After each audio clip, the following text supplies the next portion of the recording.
Welcome students, I am Aditya कछुए और आज अपन पांचवा टॉपिक पढ़ने वाले दैट इज फ्रैक्शंस। ठीक है, फ्रैक्शंस अपन पढ़ने वाले तो फिफ्थ स्टैंडर्ड का पांचवा टॉपिक है, पांचवी का पांचवा टॉपिक।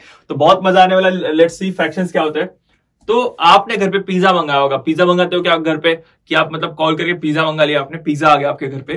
तो पिज्जा एक पूरा का पूरा पिज्जा होता है क्या? ऐसा उठा के आप गोला खाते हो क्या पूरा रोटी जैसा? नहीं, उसमें क्या होता है स्लाइस की हुई होती है। आप क्या करते हो पूरी फैमिली में एक बड़ा पिज्जा मंगा लेते हो, सारे के सारे लोग खाते हो। ठीक है, सपोज करो एक पिज्जा में 4 स्लाइस है। ठीक है, 4 स्लाइस और आपने 2 स्लाइस खा ली तो आप क्या बोलते हो? हाँ, मैंने 2 स्लाइस खाया मतलब मैंने आधा पिज्जा खाया। मैंने कितना पिज्जा खाया? मैंने आधा पिज्जा खाया है। ठीक है, और खाते हो क्या बोलते हो जब आपको थोड़ी भूख होती है, थोड़ी सी भूख होती है और मम्मी ने रोटी और भिंडी की सब्जी बनाई तो क्या बोलते हो मम्मी को? आई चतकोर पोड़ी दे। कितनी देर बोलते हो? चतकोर। ठीक है, आधा बोलते हो, चतकोर बोलते हो और क्या क्या बोलते हो? पूरी बोलते हो, पाउन बोलते हो। ठीक है, ये सारे जो होते हैं ना इसको अपन टेक्निकल टर्म में बोलते हैं फ्रैक्शन होता है। ये सारा का सारा क्या होता है? फ्रैक्शन होता है। तो अपन इसी टॉपिक में यही पढ़ने वाले कि फ्रैक्शन क्या होता है और कैसे अपन उसको फ्रैक्शन को यूज कर सकते हैं। देखो सपोज करो ये आपके पास, देखो ये मम्मी ने भाकर बनाई है। क्या बनाई है आपकी मम्मी ने? भाकर बनाई है। ठीक है, आपने इसको बीच से आधा तोड़ा और आधी भाकर आपने खा ली। ठीक है, आधी भाकर आपने खा ली। अगर दूसरे एग्जाम्पल में क्या किया आपने, ये भाकर है, भाकर के आपने 4 टुकड़े किए। ठीक है, मतलब 4 कोर में भाकर को आपने डिवाइड किया और आपने 2 कोर खा ली। मतलब क्या? आपने वापस आधी भाकर खाई है। आपने क्या किया? बस 4 टुकड़े किए और 2 टुकड़े खा लिए, मतलब आधी भाकर खाई है। ठीक है, इसमें क्या हो रहा है? देखो इस वाले एग्जाम्पल में क्या हो रहा है, इसमें आपने 1/2 खाई है, मतलब 2 पीसेस बनाए और 1 पीस खा लिया, तो दैट इज 1/2। और इस वाले एग्जाम्पल में क्या हो रहा है? आपने 4 पीसेस बनाए और 2 पीसेस खा लिए, दैट इज 2/4। ठीक है, तो यही फ्रैक्शन होता है। इस टॉपिक में यही सीखना है। Very very very helpful topic होगा आपको और आपके अंडरस्टैंडिंग मैथ की डेवलप करने में भी बहुत ज्यादा इंपॉर्टेंट है और स्कॉलरशिप के पॉइंट ऑफ व्यू से भी बहुत ज्यादा इंपॉर्टेंट टॉपिक है। So let's begin. और कहां का आप फ्रैक्शन यूज करते हो? सपोज करो कि आप संतरा खा रहे हो। ठीक है, संतरा खा रहे हो या फिर मेलन खा रहे हो। मेलन मतलब क्या? खरबूज खा रहे हो। ठीक है, खरबूज का क्या करते हो? पूरा का पूरा खरबूज खाते हो क्या जानवर की तरह? नहीं। गाय की तरह, भैंस की तरह खाते हो क्या पूरा का पूरा खरबूज? नहीं। तो अपन उसका क्या करते हैं? उसके कट करते हैं। ठीक है, कट करते हैं, घर में मेंबर देखते हैं। सपोज करो कि घर में 4 लोग हैं। ठीक है, 4 लोग और अपने 4 कट बनाए तो आप कितना, हर एक मेंबर को कितना जाएगा? एक एक कट जाएगा। ठीक है, तो एक मेंबर ने कितना कितना खाया मेलन? तो 1/4 खाया। 1 out of 4, 1 out of 4 that is 1/4। ठीक है, मतलब 4 टोटल आपने उसकी ये बनाई। सपोज 4 कट दिए उसने उसमें अपन ने, और आपने अगर एक खा ली तो दैट इज 1/4। ठीक है, उसी तरह से देखो अपन ने अगर सर्कल को जो ये कर रहे हैं, कलर कर रहे हैं, तो वो भी मतलब इसी तरह से होता है कि एक अपन ने पूरा सर्कल बनाया, उसमें से 1/3 पार्ट को एक तो कलर किया या फिर 2/6 पार्ट को अपन ने कलर किया। ये देखो यहां पे क्या किया अपन ने? एक सर्कल के कितने इक्वल पोर्शन बनाए? एक सर्कल के अपन ने 3 इक्वल पोर्शन बनाए। ठीक है, और कितने को कलर किया अपन ने? एक को कलर किया, तो दैट इज 1/3 पोर्शन को अपन ने कलर किया। यहां पे कितने पोर्शन बनाए अपन ने एक सर्कल के? यहां पे अपन ने 6 पोर्शन बनाए और 6 पोर्शन में से अपन ने कितना किया? 2/6 किया। लेकिन मुझे ये बताओ, ये सर्कल को मैं इस सर्कल पे रख दूंगा अगर, तो आपको दिखेगा कि आपको सेम ही लगेगा ना दोनों भी? मतलब दोनों में अपन ने इक्वली पार्ट को कलर किया है, मतलब इक्वल कलर अपन ने इक्वल पार्ट को किया, तो that's why 1/3 will be equal to 2/6। ठीक है, तो इसमें क्या हो रहा है अपना, मतलब अपन ने जो ये किया है, मतलब 3 पार्ट में से एक पार्ट को जो अपन ने कलर किया है दैट इज इक्विवेलेंट टू जो अपन ने 2 पार्ट 6 पार्ट में से कलर किया है। ठीक है, तो इसको क्या बोलते हैं अपन? This is called as equivalent fraction. क्या बोलते हैं अपन इसको? Equivalent fraction. मतलब क्या? इक्वल जो फ्रैक्शंस होती है उसको अपन इक्विवेलेंट फ्रैक्शन बोलते हैं। तो इक्विवेलेंट फ्रैक्शन कैसे मिलती है? एग्जांपल दिखाता हूं मैं आपको। ठीक है, ये देखो अपन ने क्या किया, एक रेक्टेंगल ले लिया, इसको 5 इक्वल पार्ट में अपन ने डिवाइड किया। 1 पार्ट, 2 पार्ट, 3 पार्ट, 4 पार्ट और ये 5 पार्ट। ठीक है, और 5 में से मैंने क्या किया? 2 पार्ट को कलर किया। ठीक है, तो 2 पार्ट को मैंने कलर किया, तो ये कितना होगा? 2 पार्ट आउट ऑफ 5 पार्ट, तो दैट इज 2/5। लेकिन इसके बाद में मैंने डिसाइड क्या किया, और मैंने इसके ऐसे भी पार्ट बना लिए। ठीक है, ऐसे मैंने इसकी 2 लाइन मार के कितने पार्ट्स बन गए? अभी गिनो, 1 2 3 4 5 6 7 8 9 10 11 12 13 14 15। कितने पार्ट्स बन गए? 15 पार्ट्स बन गए। और कितने पार्ट फिर कलर है इसमें से? 1 2 3 4 5 6 पार्ट कलर है। तो इस देखो मैंने क्या किया, बस इसके ज्यादा पार्ट बना दिए। ज्यादा पार्ट बनाते हुए भी अपना क्या आया फ्रैक्शन? यहाँ पे 6/15 आया। यहाँ पे क्या आया था? जो पहले था उसमें 2/5 आया था। तो अपन बोल सकते हैं क्या 2/5 इज इक्विवेलेंट टू 6/15? वाई? क्योंकि देखो कलर किया वाला जो पोर्शन है, कलर किया हुआ जो पोर्शन है वो तो मैंने चेंज नहीं किया ना, मैंने बस क्या किया? उसके ज्यादा पार्ट्स बना दिए। ठीक है, तो ज्यादा पार्ट्स बनाने की वजह से क्या हुआ? 2/5 विल बी इक्वल टू 6/15, मतलब ये दोनों क्या हो गए? इक्विवेलेंट फ्रैक्शंस बन गई है। ठीक है, तो इसी तरह से होता है। देखो अपन जब मतलब इक्विवेलेंट फ्रैक्शन में अभी दो अपन ने देख लिया कि अपन ने विजुअलाइजेशन किया कि मतलब कैसे एक कलर फिगर को अपन ने ज्यादा उसके पार्ट बना के कैसे इक्वल रखा है अपना फ्रैक्शन, उसी को अपन क्या मैथमेटिकल टर्म में अगर अपने को बताना है तो ऊपर का जो होता है न्यूमरेटर होता है। देखो आपको एक चीज बताता हूं, इसमें कंफ्यूज मत करना, ठीक है। ये देखो, इसको इस पार्ट को अपन क्या बोलते हैं, this part is called as numerator, this part is called as denominator, ठीक है। तो अपने को जो अपन ने सीखी थी अभी प्रॉपर्टी, उसको अगर मैथमेटिकल टर्म्स में बताना है तो अगर अपन न्यूमरेटर एंड डिनोमिनेटर को दोनों जगह पे अगर इक्वल नंबर से मल्टीप्लाई करते हैं तो that fraction will stay equal, ठीक है। सपोज करो कि मैं क्या बोलना चाहता हूं, आप समझिए, ठीक है। ये देखो 1/2 एंड 1/2 को मैंने अगर ऊपर 3 से मल्टीप्लाई किया एंड नीचे 3 से मल्टीप्लाई किया तो ये क्या होगा, 3/6 होगा। तो क्या है, 3/6 इज इक्वल टू 1/2। मतलब ये क्या, दोनों इक्विवेलेंट फ्रैक्शन है। ऊपर आप 10 से मल्टीप्लाई करोगे, नीचे भी 10 से मल्टीप्लाई करोगे ना, तो भी इक्विवेलेंट ही रहेगा। मतलब मैं क्या बोल रहा हूं कि अगर आप न्यूमरेटर को और डिनोमिनेटर को दोनों को अगर कोई सेम नंबर से मल्टीप्लाई करते हो तो वो जो फ्रैक्शन बनेगा नया, that fraction will be equal to our old fraction. मतलब सपोज करो कि आपने 1000 से भी मल्टीप्लाई कर दिया, ठीक है। 2/6 है, 2/6 को आपने 2 से भी 1000 से मल्टीप्लाई कर दिया और नीचे 6 को भी 1000 से मल्टीप्लाई कर दिया, तो ये कितना होगा, 2000/6000, ठीक है। तो 2000/6000 इज इक्वल टू 2/6, ठीक है। ऐसा क्यों हो रहा है, क्योंकि अपन न्यूमरेटर एंड डिनोमिनेटर को दोनों को इक्वल नंबर से मल्टीप्लाई कर रहे हैं। लेकिन अगर एक मैं ट्रिक बताता हूं आपको, ठीक है। मतलब क्या, न्यूमरेटर और डिनोमिनेटर को अपन मल्टीप्लाई करने से ये हो रहा है, लेकिन आपको ट्रिक करने के लिए क्या कर सकते, सपोज करो आपका 1/2 है, ठीक है। अपन ऊपर ने 3 से मल्टीप्लाई कर दिया और नीचे 4 से मल्टीप्लाई कर दिया, तो ये इक्वल रहेगा क्या, 3/8। तो 3/8 1/2 के इक्वल है क्या, नो। इसमें क्या गलत किया अपन ने, ऊपर 3 से मल्टीप्लाई किया, नीचे 4 से मल्टीप्लाई किया। जब अपन न्यूमरेटर एंड डिनोमिनेटर को सेम नंबर से मल्टीप्लाई करते हैं, सेम नंबर पे एम्फसाइज कर रहा हूं मैं, ठीक है, सेम नंबर से जब अपन मल्टीप्लाई करते हैं तब वो जाके फ्रैक्शन इक्वल रहता है, ठीक है। तो देखो आपने क्या बताई property, when the numerator and denominator of a fraction are multiplied by the same non-zero number, we get a fraction that is equivalent to given fraction, ठीक है। जब अपन न्यूमरेटर एंड डिनोमिनेटर को नॉन जीरो नंबर से, आप मुझे बोलोगे sir मैं सारे फ्रैक्शन को सेम करके दिखाऊंगा, बोला अरे बाप रे कैसे करके दिखाएगा तू, मैं पूरा परेशान हो गया। आपने क्या किया, 2/5 को 0 ऊपर 0 नीचे 0 से मल्टीप्लाई कर दिया, ये कितना हो गया, 0/0 हो गया, ठीक है। आपने दूसरा क्या किया, 7/5 को ऊपर 0 और नीचे 0 से मल्टीप्लाई कर दिया, ये भी 0/0 हो गया, ठीक है। तो आपने बोला सर देखो 7/5 इज इक्वल टू 2/5, आप तो गलत हो। लेकिन अपनी प्रॉपर्टी में अपन ने क्या सीखा है कि नॉन जीरो नंबर से अपने को ऊपर नीचे जब मल्टीप्लाई करते हैं तब जो फ्रैक्शन बनता है अपना, वो अपने गिवन फ्रैक्शन के इक्वल होगा, ठीक है। और उसी तरह से जिस तरह से अपन मल्टीप्लाई कर रहे हैं, उसी तरह से अगर अपन ने डिवाइड भी कर लिया ऊपर और नीचे, मतलब न्यूमरेटर एंड डिनोमिनेटर को अगर अपन ने डिवाइड भी कर लिए सेम नंबर से, तो that number will that new fraction will be equal to our old fraction.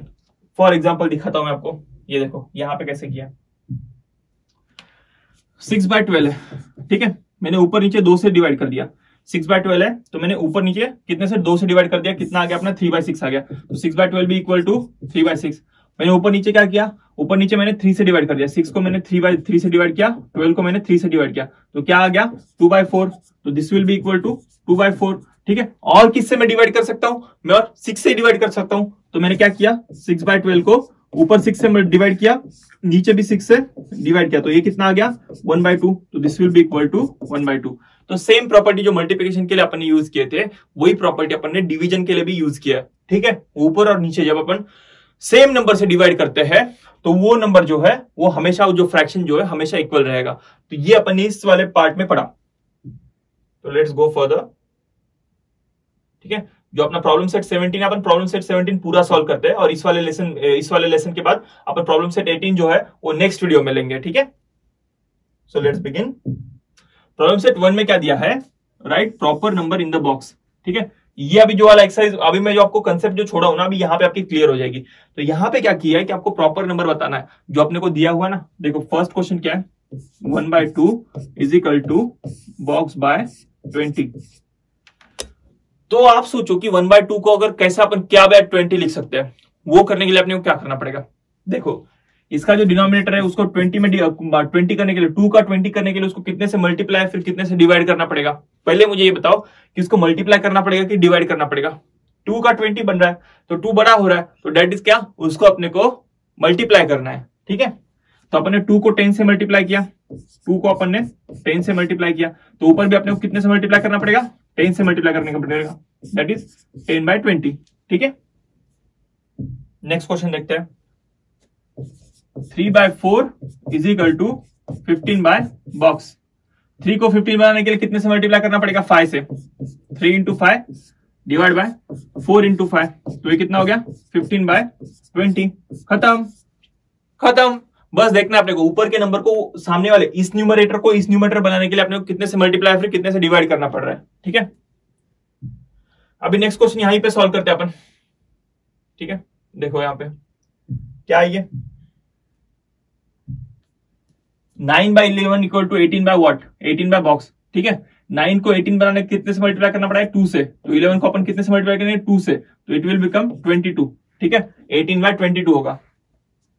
Next देखो 10/40 को अपने को बॉक्स बाय 8 करना है, तो 4 का 8 बनाने के लिए अपने को उसको कितने से डिवाइड करना पड़ेगा, 5 से डिवाइड करना पड़ेगा, क्योंकि 8 5 40, तो 4 को अपन ने 40 को अपन ने 5 से डिवाइड किए एंड 10 को अपन ने 5 से डिवाइड किया, तो 10 डिवाइड बाय 5 कितना होगा, 2/8। ठीक है, उसके बाद में 8 क्वेश्चन देख लो। 8 क्वेश्चन को अपने को 5 का 25 करने के लिए कितने से मल्टीप्लाई किया अपन ने, 5 को अपन ने 5 से मल्टीप्लाई किया। तो देखो 10 का फिर अपने को क्या, कितने को अपन 5 से मल्टीप्लाई करेंगे तो 10 आएगा, 2 इंटू 5 दैट इज 10, तो कितना आएगा बॉक्स में, 2/5, तो बॉक्स में अपना 2 आएगा। ठीक है, 1 का 4 बनाने के लिए अपने को 1 को कितने से मल्टीप्लाई करना पड़ा, 4 से मल्टीप्लाई करना पड़ा। ठीक है, तो 20 का मतलब किसको 4 से मल्टीप्लाई करेंगे तो अपना 20 आएगा, 5 4 जा 20, तो अपना यहां पे क्या आएगा, 5 इंटू 4। ठीक है, 3 का 6 बनाने के लिए क्या करना पड़ता है, 3 को 2 से मल्टीप्लाई करना पड़ता है, तो कितने को 2 से मल्टीप्लाई करेंगे तो 4 आएगा, 2 इंटू 2, तो बॉक्स में कितना आएगा, 2 आएगा। नेक्स्ट क्वेश्चन देख लो यहाँ पे 14/26, तो 26 का 13 बनाने के कितने से अपने को डिवाइड करना पड़ता है, 26 को 2 से, तो 14 को अपन कितने से डिवाइड करेंगे, 2 से, तो 14 डिवाइड बाय 2 कितना होगा, 7 7 2 14। ठीक है, तो ये वाला क्वेश्चन हो गया। तो अभी यहां पे क्या दिया है, find N equivalent fraction with denominator 18 for each of the following fractions. ठीक है, यहां पे क्या बोला है कि अपने को ये जो फ्रैक्शन दी हुई है उसका अपने को डिनोमिनेटर 18 करके बताना है। ठीक है, उसका इक्विवेलेंट फ्रैक्शन बताना है जहां पे उसका डिनोमिनेटर 18 है। ठीक है, डिनोमिनेटर मतलब क्या, नीचे वाला नंबर। ठीक है, तो 2 का 18 करने के लिए कितने से मल्टीप्लाई करना पड़ेगा उसको, 2 को 9 से मल्टीप्लाई करना पड़ेगा। 2 को 9 से मल्टीप्लाई किया तो 1 को कितने से करना पड़ेगा, यहाँ पे 1 को भी 9 से करना पड़ेगा, दैट विल बी 9/18। ठीक है, और उसके बाद में 2/3, 3 को 18 बनाने के कितने से मल्टीप्लाई करना पड़ेगा, 6 से करना पड़ेगा। देन 2 को कितने से करना पड़ेगा, 6 से करना पड़ेगा, 6 2 जा 12/18। ठीक है, उसके बाद में 4/6।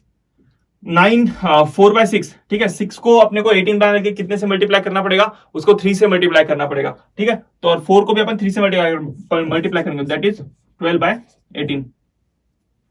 उसके बाद में 2/9, 9 को कितने से मल्टीप्लाई करना है अपने को, 2 से करना है। ठीक है, 2 को कितने करना पड़ेगा, फिर 2 से ही करना पड़ेगा, दैट इज 4/18। ठीक है, उसके बाद का क्या है 7/9, तो यहां पे भी 2 से करना है, 7 2 जा 14 डिवाइड बाय 18। उसके बाद में क्या है बाय 3 है, 5/3 है, तो 3 को कितने से करना पड़ता है 18 बनाने के लिए, 6 से करना पड़ता है मल्टीप्लाई। तो अपन ने क्या किया, 6 से ऊपर नीचे मल्टीप्लाई कर दिए, तो 6 5 जा 30 30/18, तो ये अपना हो गया। सारे के सारे अपन ने क्या किए, डिनोमिनेटर में 18 लेके कर दिए।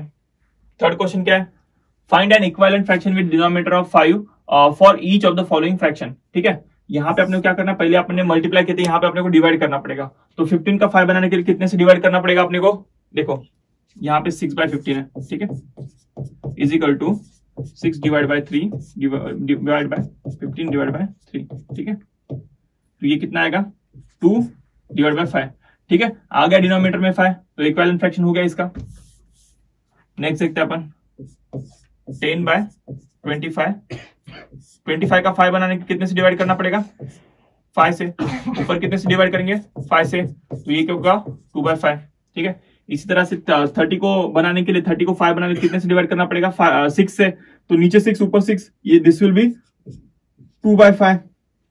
यहाँ पे कितना 2 से डिवाइड करना पड़ेगा 3/5, एंड यहाँ पे कितना 7 से, 7 3 जा 3/5। ठीक है, तो इसी तरह से अपना थर्ड क्वेश्चन भी हो गया। अभी अपन अपना फोर्थ क्वेश्चन देखते हैं।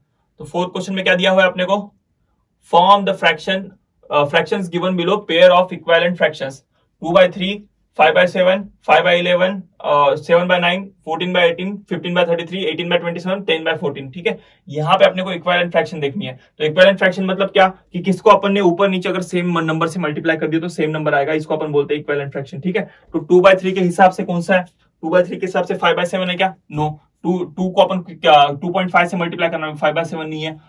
5/11 है क्या, 5/11 है क्या, नहीं। 7/9 है क्या, 7/9 भी नहीं है। 14/18 है क्या, देखो 2 7 14 एंड 3 7 21, तो 14/18 भी नहीं है।